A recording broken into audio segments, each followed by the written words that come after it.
I believe that a good place to start is where you are.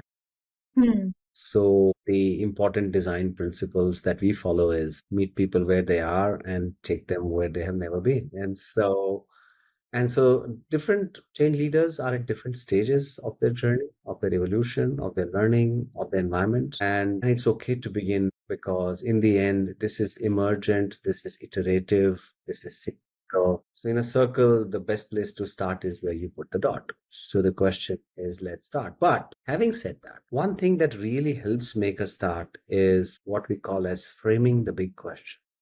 Hmm. What is the big question? Why do you want to care about scale, speed, or sustainability?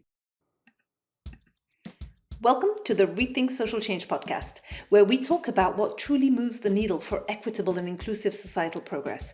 I'm your host, Ratiba Sharif. I've designed, learned from, and evaluated social change for 20 years on 4 continents. I share my own insights here, but mostly amplify the voices of global changemakers. I randomly draw cards from the Rethink Social Change deck to spark and guide unscripted conversations with them that explore what works, what doesn't, and why. Join us for real talk and lessons you can apply to create truly transformative social initiatives. So today I'm joined by a true architect of societal transformation, and we are going to dive deep into notions of scale, of time, and of sustainability. I'm absolutely thrilled to introduce Sanjay Purohit. Sanjay is the CEO, Chief Curator of the Center for Exponential Change, and for over 30 years he's bridged the gap between corporate and development sector. Since 2016, Sanjay has been pioneering societal thinking, a revolutionary approach to tackling our most complex challenges with speed, at scale, and sustainably. He's engaged with over 500 change leaders across 20 countries, applying societal thinking to critical domains like climate action, education, gender equity, healthcare, and livelihoods. The core ideas of societal thinking are encapsulated in his Think book series, a treasure trove of insights that we'll talk about. And Sanjay doesn't just talk about change, he makes it happen. He's the co-founder of Apurva.ai. If you haven't seen it, go check it out. It's a platform that leverages AI to amplify the collective wisdom of communities. And he also serves on boards of advisors of the Don Norman Design Award and of Fundamentum, a scale investment fund. So get ready to have your perspective on social change completely rewired. Let's go find him. Sanjay Purohit, it's a pleasure to welcome you on the Rethink Social Change podcast. Thank you, Ratiba. It's a pleasure to be here. Thank you. I first came across your work a few months back when I actually arrived in India, and I came across the Think Scale book, which is this one. And I investigated the other books. So you curated a series called the Think series. I call it the Think series. So you talk about scale, about sustainability, and about speed. They are thinking companions. I like to call them thinking companions. They're packed with quotes, with ideas, and there is a thread going through all three of them. So, Sanjay, my first question, while I shuffle the cards to guide our conversation, but I wanted to start by you telling me about the origin story of the Think series. Was it a deliberate kind of planned creation, or did it emerge organically from your work at the center and beyond the center? So, the idea of societal thinking was kind of emerging since 2016. And when I would discuss these ideas and deliberate them with change leaders, I would always get this vibration or this feeling back saying, oh, I think we're getting a vocabulary now for what we are trying to do. I am able to put words and phrases around what was always going on in my mind. And so that set the process thinking, saying, are there some provocations, some thought starters that we should put down so that more and more people can look at it, can think with it, and then I started to look at different kinds of thoughts that have been promoted by different kinds of people who have written books, because obviously I had never written any books, so I had no idea how to do this. And I drew inspiration from the work of Ruskin Bond, who has written some amazing books on what is courage, what is friendship, What is human Mm. being, right? Mhm. And I said that would be interesting if we put together something on what is scale, what is speed, what is sustainability, and create that space for thinking. And Mm. that is how these books got germinated, to saying, okay, let's create them as a space to prompt and allow Mhm. for reflection, dialogue, and deliberations. And that's okay. So that's how this came into being. That's how it started. So the idea originally was to put words to come up with a vocabulary, with a way of explaining very intangible concepts, or with differing visions Right, and perspectives. right. What's the underlying philosophy of the books, if you will? Is there one underlying philosophy or core principles around this kind of curation of phrases, of statements, of words? The underlying philosophy was or is that when we work on issues of our society, which are very large, very complex, and they are dynamic, they're constantly moving in shifting environments, then we have to hold certain fundamental mental models steady so that we can work through an extremely rapidly emerging society around us.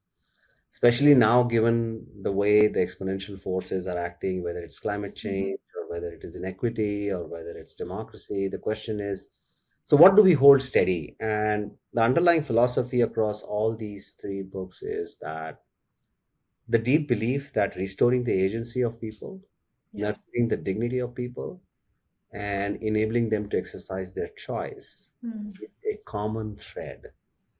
But to do that at scale, do that with speed, Mm. in a way that the change that we create continues, it sustains. Mm. And so it's built on that kind of scaffolding. Yeah. We use this phrase called societal thinking, which is that scaffolding around how do you do this? And then how do you do this in a fashion that we can come together? And so there you will see this thread of togetherness coming again and again Mhm. across all, that we can do this together, together, people as together, communities as together, government, civil society, private sector as together, change Mhm. makers, funders, participants as together, different forms of togetherness, because the only way to achieve what we want to achieve in our lifetime is to do something together. And so Yeah. you'll see that as a thread in this work. Mhm. Wonderful. Great. Thank you so much for giving us that framework. And I've actually in reading them, I did feel those threads. I also found the thread of inclusion very present, and I guess you express it as togetherness. It's both and multi-sectoral view.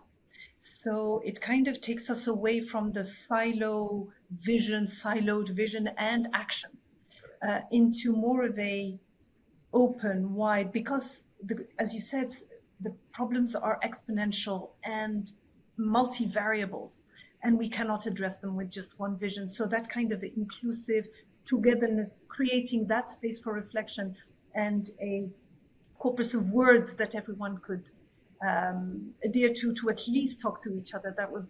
That's a great way of framing them. Thank you for that. So from your practice, because in the introduction I mentioned that you've worked with a number of change makers, change leaders in a number of countries. So have you found in your experience that organizations tend to focus on one of these elements first? In other words, are there natural entry points or starting places for most organizations? Um, I believe that a good place to start is where you are. Uh, Hmm. so, one of the important design principles that we follow is meet people where they are and take them where they have never been, Mhm. right? And Yeah. different change leaders are at different stages of their journey, of their evolution, of their learning, of their environments, and and it's okay to begin because in the end, this is emergent, this is iterative, this is cyclical. So in a circle, the best place to start is where you put the dot. So the question Right. is, let's start. But having said that, Hmm. one thing that really helps make a start is what we call as framing the big question. Hmm. What is the big question?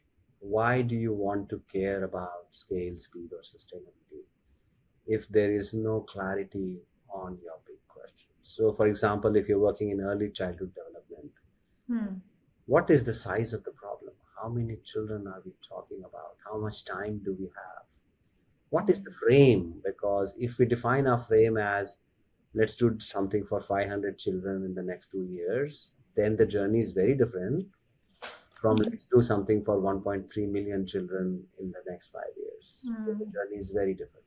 So Sure. a good place to start is to reflect, introspect, and set that question right, because in the end the answers are always in the service of a question, and so Hmm. you have to get the question right and the framing of that question, Right. and after that one could begin anywhere, because that is the anchor. The question is the anchor. uh, because in India, if you want to work in education of K to 5, then the question has to be responsive to 200 million children. If you want to work for farmers in a country like an African country, we could be talking about an ecosystem of 30, 40 million people. So getting that framing right, it's not that we have an answer for that, but now we have our universal set, if you will, clear, defined, and then it's a journey. It might take us 5 years, Hmm. it might take us 10 years. Hmm. Sometimes we'll worry about sustaining what we have created. Sometimes it's a good timing, it's a good opportunity to speed up what we are doing. Hmm. And sometimes we need to rise to the next level of scale, because scale is not a destination, scale itself is a journey. So that I would believe is an important anchor point to ground in, and then start to apply or reflect on many of these prompts that we have put Hmm. As I hear you speak, and I'll talk a little bit about the cards that came out here. I remember when I was I worked for a few years, quite a few years, on peace building. in. And in peace building, it is very emergent. It's well before actually current discussions on emergence. Yeah. Back in 2007 and 2008, I worked for an organization called Search for Common Ground, and they were about, you know, seizing opportunities when they arise because you may not have them again. There's windows of opportunities that open up. And True. so the importance, and my question where I was getting at was, should organizations first think about scale to define their ambition, and then think about scale, speed to accelerate progress, and then think about sustaining that? Or should they start by thinking speed? Do they need to be quick on their feet because there's an opening that if they don't seize it, they may not have, it might not take them to the next level where they could create more space for conversations. And that's where my questions came about. And it's something that I've been grappling with as I was also supporting organizations think about their theories of change. Why, how they think the change is going to happen is very much dependent on how they view their capacity, their investments in and efforts in it, etc. So, I think we're on the same page, because having set the larger frame in our mind, how we move through that space is a function of, I use this phrase called impact aperture. There is an aperture, there's an opening. And that opening sometimes would require you to move with a very high speed because yeah. it's a short opening. Sometimes it would require you to consolidate the gains because it's the time to create sustainability of what you're doing. And sometimes it's a time to completely step up the scale of what you're trying to do. But it's always in the context of timing and the ecosystem and the environment. And so it's like a dance, right? It's more like a Mhm. dance that you Yeah. you have to, and like they say that in a dance you never plot all the moves and go through them. You, Mm. when the opening happens, you move in that direction, right? So absolutely, it's Yeah. absolutely a dance, the same Yeah. page. Yeah. Yeah. It's very interesting. You were talking about the importance of framing that first question Yeah. so that you can actually sit down and think around the same receptacle, if you will, of what you're going to do. And I've just got my four cards. I Okay. drew four cards, and one was scope. Okay. So, scope of intervention. This card is about focus, about opportunities, about limits as well. So, it's where do you want to go? And I think framing that question also helps you limit the scope. And in my thinking, when I designed these cards, scope came with scale. You know, what is your scope, and that will help you go to scale. So I want to take think scale and quote Okay. a piece here that you uh, I like this phrase. And so it says, scale is not about designing specific apps or solutions. They vary based on context and context change. It is about designing infrastructure that can be configured to meet new demands across emerging contexts. So this is just fascinating, and I think this resumes where we are right now, the nimbleness that's required, but also the fact that we need to keep our finger on the pulse, because through either good data or being very clued and sharing and knowledge sharing across those who implement any initiative. So my question to you, and prompted by this quote, is: in your experience, what are the most common mistakes that organizations make when designing their projects? So, how can considering the potential for scaling and the need for rapid action or a vision for sustainability help them avoid those pitfalls? Yeah. I think the important, I'm glad you picked up the word scope because the question, it's an interesting reflection. Scope of what? Um, are we talking about the scope of the problem or are we talking the scope of the solution? Right. So that Mhm. opens the topic in a different direction. Because if you open the scope of the problem, then it's back to the big question that I started with, because that's the scope of the problem. And then when we come to the scope of the solution of what I am doing as a change leader, then the question is my care only about the scope of what I am doing? Or is it about the scope of what the various actors in the ecosystem can do? Because now that's a bigger scope. Because I always have kind of kept this question in my head saying, everybody says we should scale what works. And I think the more interesting question is what works at scale. So many a times I would be debating with change leaders and they would say, okay, fine, you tell us what works at scale. And I said, if you want the right answer is I don't know.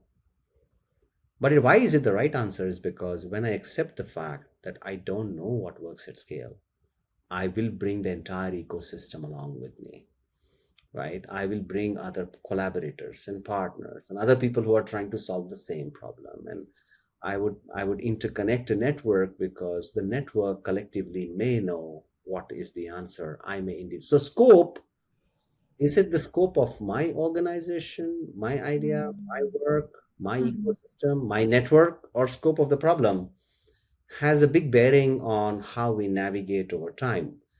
And you ask this question saying, what is the challenge in the way we define things today?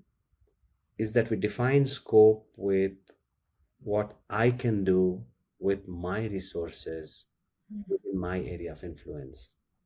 But I think change leaders are way more taller than that. And I think that's the provocation saying, I don't think we should limit ourselves with that. What we have to figure out is what is the scope of the problem? What is the scope of the ecosystem? Mhm. And find how do I increase the circle of influence so that I can bring more and more solutions into the scope of what I'm trying to do, rather than only my solution. So it's an interesting question that scope came up because Mhm. scope kind What of came with it? oh, my scope is my project. No, I think we are under leveraging our lives by saying that. Look at the word that came with it. Levers, there we go. So we had scope and levers. So That's right. it's really what are the So it's a good segue because the next question could be, when you look at levers, what are some of the powerful levers that social change organizations can use to create systemic change, to harness that ecosystem? So, the way we started our conversation in the beginning, I think the most potent lever over time is the agency, dignity, and choice of people. But it's a very hard lever to mobilize. And that's why I would hold that as a profound, pristine goalpost, that is the lever. But to get to that, we have to mobilize multiple levers on the way, right? And those levers could be coming from the work we do, the role of the government, the role of the civil society, role of private sector, um, and we could go in many directions with this. But I'll just pause here because I think you have some remarks to make, question to make. No, no, no. I'm with you with that. And as you're speaking, we've seen in the last 3, 4 weeks an upheaval and a complete shift within the traditional aid landscape, if you will, with the U.S. Government suspending funding or just cutting funding. And I've been thinking and writing a bit about that, actually, about that being an opportunity as well. And it made me think about, apart from funding, what else do we have? What other resources we have? And in Think Speed, you write solutions that must muster resources to grow will face speed bumps. This is where we are right now because it's so funding intensive. But ideas that leverage the ecosystem will scale. And so for us, it's about, like taking it out of specifically social change organizations to the larger change making field, if you will, or transformation field. It is about harnessing that ecosystem and finding those organizations. And it's just following this sentence, another one in the same one, Think Speed. And I think it gets to the point that you were making. It's that local actions performed by millions of people can improve a society with speed, as long as they are bound together by shared goals. And I think you put your finger on framing what those shared goals are for us to bring them in. And it's interesting because I also, in the levers, I was thinking, one of the categories of my Rethink Social Change cards are the change cards. And I use the socio-ecological model for change. So change at individual level, at interpersonal, community, all the way to policy change. So my questions to you, and coming back to levers, how can organizations strategically utilize these levers at the different levels of the system? At individuals, if you want millions of people to change the way they view something and behave, and also at organizational policy level to maximize impact or value, if you will. I think what's important is that some of the most important levers are interactions between people and institutions. Um, I also believe that to gain speed, you have to get the resources of the network to power up the network, because it's the only way to get speed rather than be the resource, only resource for the network. Because, and while I am deeply, deeply moved on and distressed by how the aid situation is changing, but it's also in a moment to reflect on, in coming together in solidarity, is there a emergence of a different model on how we create new levers and understand some levers better than the others.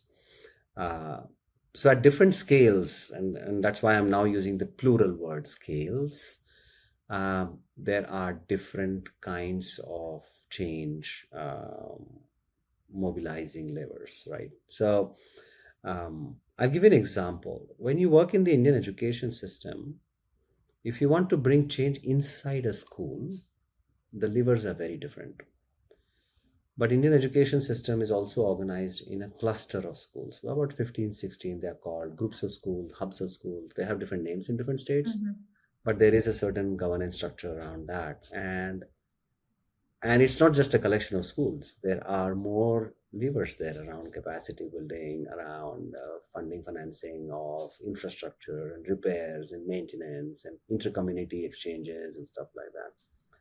A bunch of clusters or hubs make a block of schools, and a block of school has a different set of levers in addition to what the schools in the clusters have. Mm. And a bunch of blocks make a district, and a district again has Mm. different. A bunch of districts make a state, and the state has a difference. So I think when addressing something at scale, it's important for us to understand what is the layering of this system, and administrative layering. Is there a policy layering? Is there a political layering? Is there an economic layering?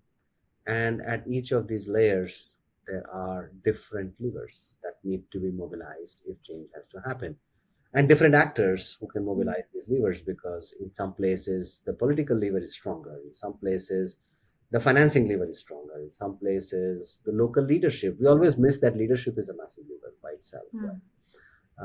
And so if we take any system and try and understand what are its layers, what is the speed at which each of these layers move. If you recollect in the book, I talk about everyone changes, but at their own pace, right? Mm. So it's a multi-paced system, and if it's a multi-paced system, then levers have a very different meaning, because if you put a massive lever into a very slow-moving system, it may not even nothing may even happen.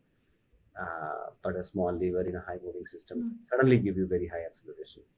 So I Mm. think that understanding of what are the different levels of scale, so scales, and what are the different levels. I call it the sigma plus delta model of thinking. Sigma plus delta is a cluster of school is not a collection of 16 schools. There's a delta, there's something more. Mhm. What is that something more? Mm. And what is the leverage in that something more? Is there Mm. additional resource? Is there additional money? Is there additional power? Is there additional authority? Is there a Mm. policy? But if we just look at it as a collection, we miss that leverage point. We only look at what I can do inside a school. And whether it's healthcare or whether it's urbanization, whether it's livelihoods, everywhere we have to look for different kinds of leverage points, depending on the scale of the system and the kind of domain that you're working in. And Yeah. that understanding is very important. Yeah. This is it. You know, the more we dive into this, the more complex it becomes, and the more layered and nuanced and granular you have to become, which shows just the extent of the complexity. And as you were talking about scales and the different groups that you may engage, I was there's another card that came out is push pull Mm-hmm. factors. Right. So forces the drive away and the draw towards your project, your idea, your vision. And you know, Sanjay, a lot of times you have to manage all these, and because people change, including their perceptions and acceptance and attitude towards the idea itself, then you have to advance at different speeds with them. And so, how do you balance that? And how do you, what are the underlying, or how do I identify and address the underlying push factors that prevent people from adopting new behaviors, new ways of doing things that you've encountered? And how do you manage that with your vision of, or your you seeking an opportunity because there was an opening and you have to move forward quickly, but you can't do it alone, and you need time to build rapport or trust or engagement with others who are critical to the advancement of your idea. What we have learned for sure is that transformation happens at the speed of trust. And it's a very important underlying factor to get something which is scalable, moves with speed, and can sustain. Trust of people, trust of community, trust of different institutions, actors, and that takes a lot to build over time. And trust um, requires that the design and the thinking patterns are not very intensely leaning towards or seeped in only one ideology, because if you want diversity, then we have to understand what we use this phrase called, we need a world that is unified and not uniform. And that means that trust gets built when you build something which is unifying and not Mm. requiring everybody to do the same thing, which is the uniformity of the system. Mm. Because if something that's happening in, say, northeastern parts of Brazil would be very different from southern parts of Brazil, because it's a different ecosystem. A country is not one thing; it's made of people and different diverse contexts. Mm. And so, if trust has to be built in an extremely diverse ecosystem, then diversity is the solution and not the challenge. Mm. I would many a times have this conversation, oh my goodness, this is such a diverse system, it's so challenging. I said, no, we are blessed that it's a diverse system. We have to figure out how to make a diverse system solve the problem in a diverse way.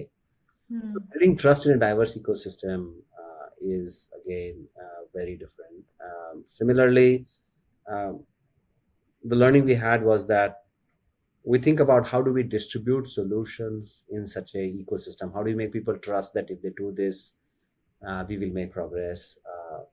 Mm. And but I think it's a mindset shift question. And the mindset shift is, can we say instead of distributing solutions, let us distribute the ability to solve? And so, what does that mean? Mm. What does the ability to solve mean? And I think building that, uh, there is this pressure, of course, to move with speed. Yeah. There's this pressure to say, oh, let's get big very quickly, Mm. or that whatever I'm doing should not slide back. Mm. But the underlying binder of that is, at what speed are we building the trust and interconnections of the system?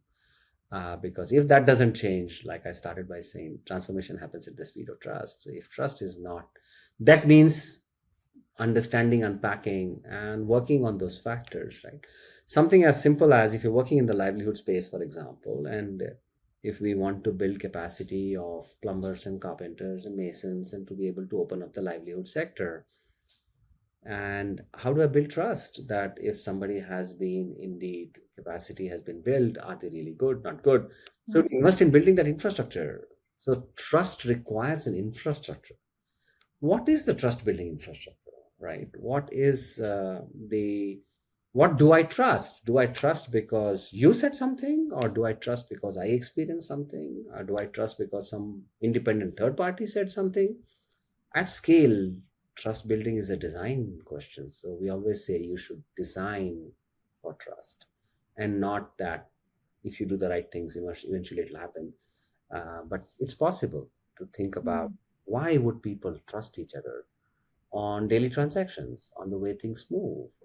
And there are collaboration theories and civilization. There's a lot of science behind it. But I Mm. think what's important is to anchor on this, that if we really want to do the push pull question that you raised, I think in between these two, the push and the pull, I think in between these two sits trust. Uh, Mm.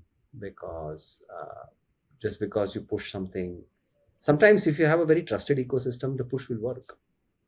Mm. And sometimes if you have a highly distrusting system, a pull might work, and vice versa. So if you were to look at like a level of trust versus push or pull, it'll give us interesting combinations of what should we do, Yeah. under what condition. And we are dealing with topics of emergence and complexity and how systems evolve over time. So it's never push or pull, it's push and pull, and maybe in random sequences: pull, pull, pull, then push, then push, push, push, then pull. Mm-hmm. And Right. that's the dance of the system orchestrator, of the change leader, to say, okay, Right. how Yeah. do I Yeah. navigate the system? But the underlying thread of that is the trust improving over time? Mm.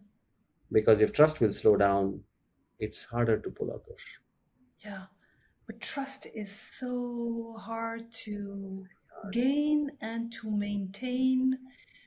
It takes work to maintain it, because then your your walk has to be congruent with your talk. And very easy to destroy. and very easy to destroy. And I'm thinking also, so someone can trust you and trust, for example, or not, or a potential partner can trust your vision, but not how you get there, or your processes, but not your vision. And it's so difficult to know, to put the finger on what it is that can shift trust, what's important for that person, or that partner. Also, the fact that we can look at trust from three lenses. Let's just put some words before it. I Mhm. trust, we trust, anyone trusts. Mm. Now, these are three different systems. Mhm. A system which is indexed on I trust is built on controls, governance, checks and balances, which are okay with me. So if you are within that checks and balances, I trust. We trust is built on the counterbalancing forces of the community, right? And Mhm. many of the social community structures have been built on the we trust model, right? Which Yeah. is that, I trust you and you trust someone else is the Mhm. transference, and hence I trust. Mutuality, Yeah, yes. it's a transference of trust, right? So it's a we trust model. So some things like microfinancing or some of the livelihood systems, some of the justice systems, they work on this we trust model, right? But I think the interesting question is anyone trust. Anyone trust means that it has to move to an infrastructure.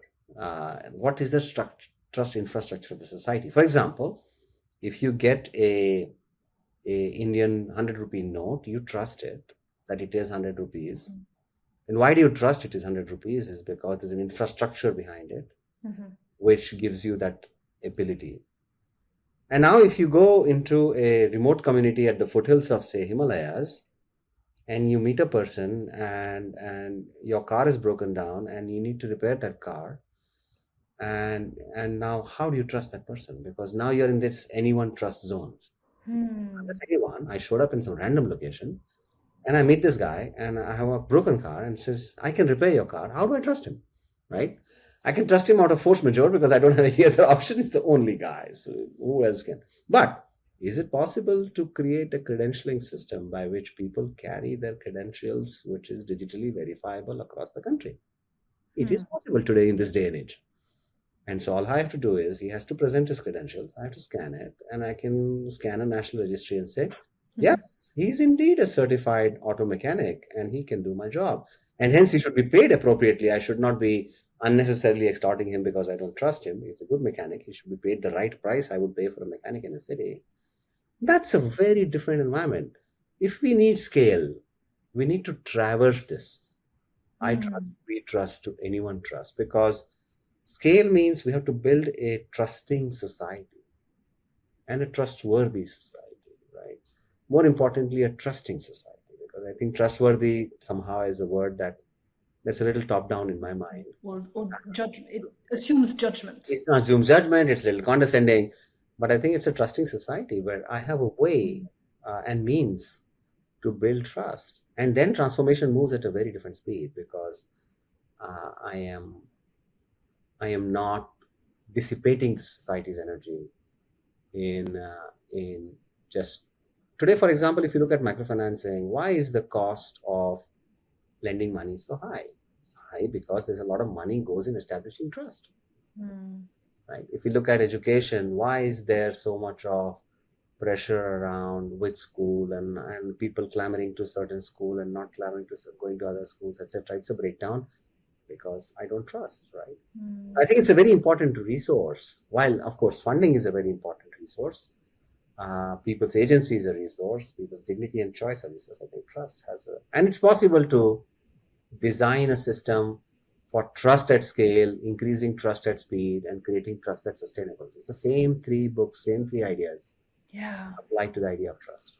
Yeah, it's interesting. When I worked on governance in Africa for a long time, and oftentimes some of the proxy indicators we looked at were big index surveys, global surveys on, and trust was one of them on governance. And so I often think about that because I come from a region or a country where governance is not as transparent, and so when you try to build trust, when the environment within the country, the very basic one, is not one of trust, then it becomes very difficult to make that argument and to start. So it's really, there's a lot of nuances which we probably don't have time to Yeah. get into. Yes. Another card that came out was process. Mm-hmm. And the process question that I have, and it's one that comes from my background in monitoring and evaluation and metrics and evidence to back up claims. So the question is, how can organization balance speed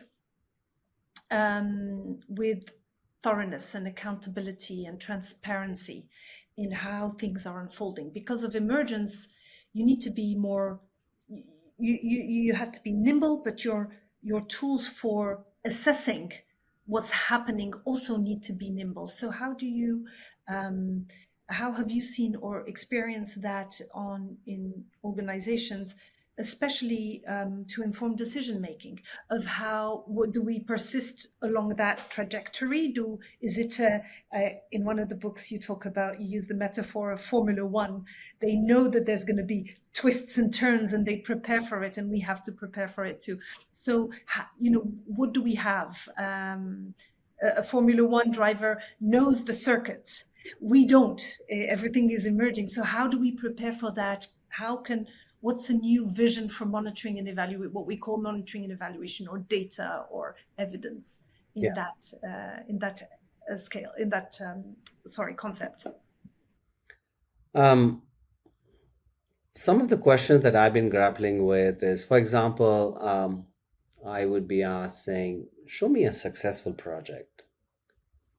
Now, when you're talking about scale, speed, and sustainability at the level of a society, and if somebody asks me, show me a successful project, my question is, what is success? Because when you're trying to move the equilibrium of an education system that serves 350 million children, can you define success? And when? And what does it even mean? You can define success of a child by taking some learnability and reading and education tests and stuff like that. You can define the success of a school by the results it has produced, the student it has graduated. But what is success? And so I have been more and more indexing on the question that I think the real quest is to understand progress. Are we getting better? Are we getting better faster? And is our betterment compounding? Is it not only getting faster, but is sustaining that transformation? So I'll bring us back to the idea of exponential change, around which we worked on this idea of societal thinking, was the idea that is today better than yesterday at scale. Is today, is it going to be better tomorrow but faster? And is it going to stay that way? Now, what is the measurement evaluation framework for this kind of a journey is a question, right? Because classically, measurement evaluation mindsets would take a snapshot of the system and tell you what is happening at that snapshot. But we are trying to understand a continuous emergent behavior. We are trying to understand some things. Complex systems' character is that they are unpredictable. We are trying to measure something that is unpredictable, which is kind of an interesting question, saying how do you measure an unpredictable system, right? We are trying to measure a system whose speed we cannot estimate, because the speed is not a function of my resources, which is easier to measure. The speed is a measure of the system's resources, harder to measure, right? So after a lot of soul searching, I am currently thinking and indexing it on the best way to understand whether we are making progress is ask the people, talk to the people. And how do we do that at scale? And today, in this day and age, and the advancements that we're seeing in different infrastructures and technology, we should be able to talk to people at scale and understand, is there a change? Yeah. And what does it mean to you? And we'll be surprised by a change or not thereof, or we'll be surprised by, we thought the change is X, but actually the change was Y.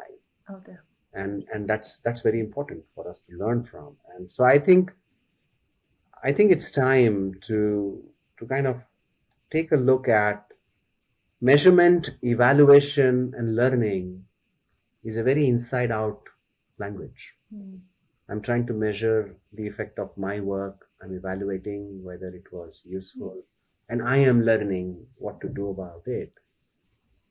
So I'm saying that probably we should move into are the people for whom we are doing all this, are they progressing? Are they Yes. progressing in the ways they think progress? What does progress mean? Not Yeah. what we think progress means. And are we able to understand what kind of aspirations is it unfolding for them? Mm. What kind of agency and adjacency is it opening for them? Mm. And what's the framework for that? Mm. And it has to index on listening to people rather than second guessing them, Mm. rather than looking at some tertiary research data and some heuristics to establish that it's working. Let's talk to people. And trust me, billions of people in this day and age of technology talk to billions of people. That is a solved problem. It's just that we don't listen. And I think the real question is that we need to find better ways of listening and understanding progress based on what we listen rather than what we assume, compute, record. Yeah. Right? Well, Yeah. the old fundamentals of Heisenberg principle, the act of recording a system will change the behavior of the system. So I think it's important for us to go back to the basics and try some experiments and challenge some paradigms. How Yeah. are we thinking about this, right? True. Yeah. True. Yeah. I've worked on tools with an organization that uses participatory videos. So they train the beneficiaries, participants using videos, and they go around and Yeah. uh, collect information or video stories using one question: what was the most significant change of this project that's just ended for you? And then they collate that and go through the most significant change approach to curating and harvesting information and outcomes.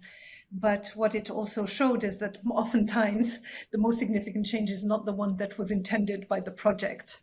And coming back to monitoring and evaluation, I think it's an important one to talk about, because oftentimes, as you said, it was for accountability purposes that it was designed. It wasn't an accountability to donor.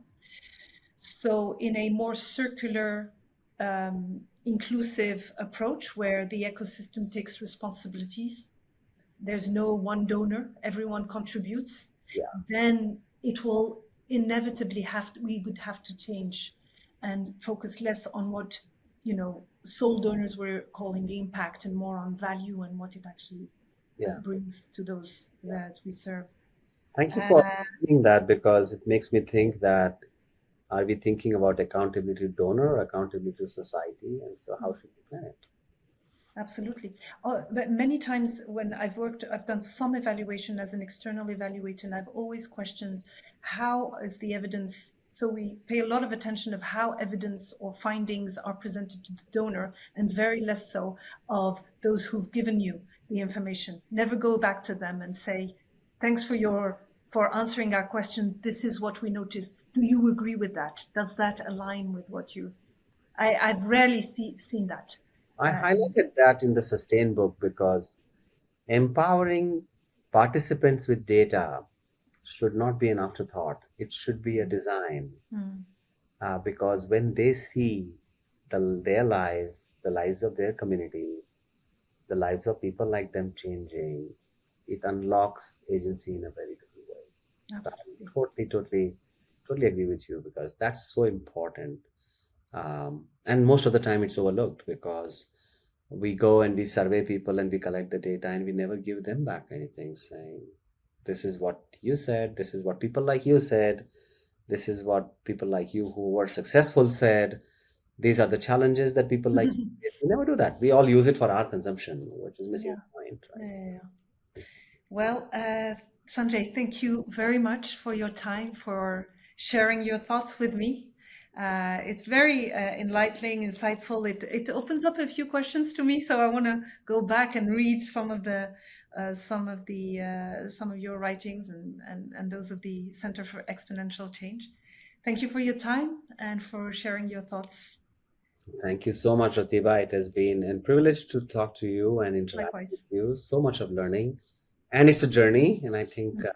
I'm happy that I'm your co traveler on this journey and looking forward to the times ahead. Thank you so much, Sanjay. Thank Take care. Thank you for joining me for another episode of Rethink Social Change Podcast. I hope you got a lot of value and actionable insights from today's show. Would love if you take a minute to leave us a review.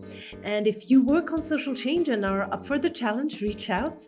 And before you go, be sure to subscribe so you're the first to know when we release a new episode. Till then, be the change.